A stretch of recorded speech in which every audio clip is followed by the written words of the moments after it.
Good morning, everyone. Today is September 26, 2020. It is Saturday. I'm Karen Bodenschatz. I serve as Associate Pastor at First Lutheran Church in Onalaska, Wisconsin. And this is my morning musing.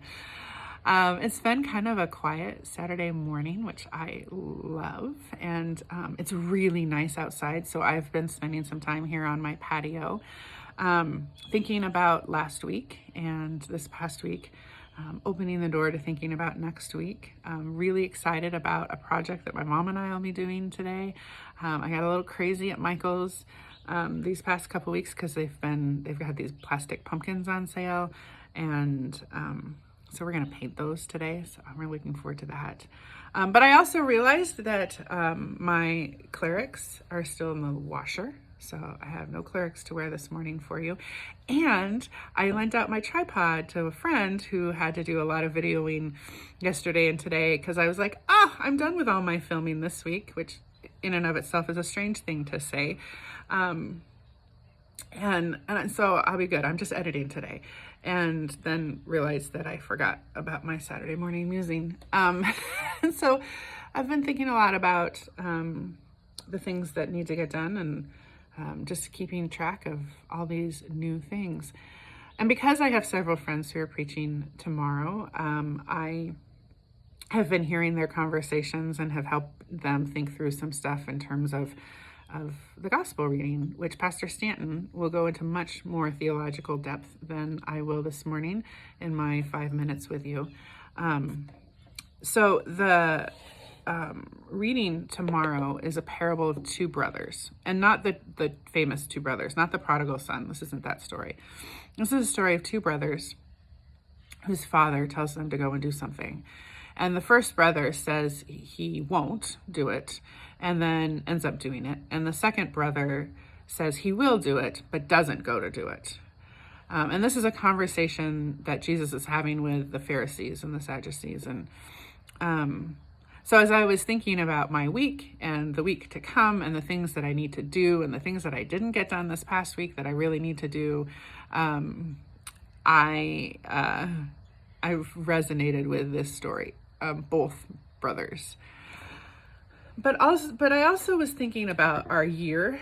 Like 2020 feels like it's been a year of these two brothers, right?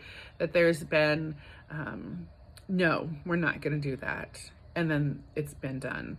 Or yes, we'll do that. And then it's not done. And I feel like that's our life too, because we really don't know what's coming next. We don't know how to do a lot of different things. And so never feeling like we're actually doing what we set out to do mostly. And so that can be trying.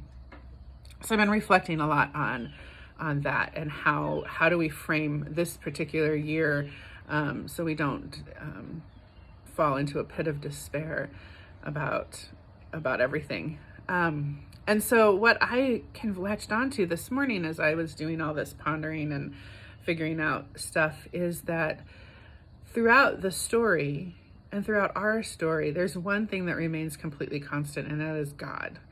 And that is God's love for us, God's forgiveness for us, God's promises that assure us of our salvation no matter what we do or don't do, no matter what we say or don't say, that in the midst of all of it, God is present there with us. And God's forgiveness is ours, no matter what. So that's, as I go through, I bullet journal. So I go through my bullet journal a little bit more this morning as I finish my coffee. I am going to remember that as I look at all the things that I didn't get done this week and look forward to the things that I need to get done next week. So I hope that in the midst of your week and your life that you remember God's forgiveness for you and for others, and lean into God's grace, both for yourself and for others. I will put the readings for tomorrow down below. I hope you do read them.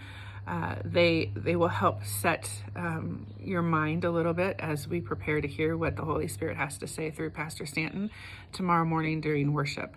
I'm really keen on looking forward to hearing what he has to say about this particular parable.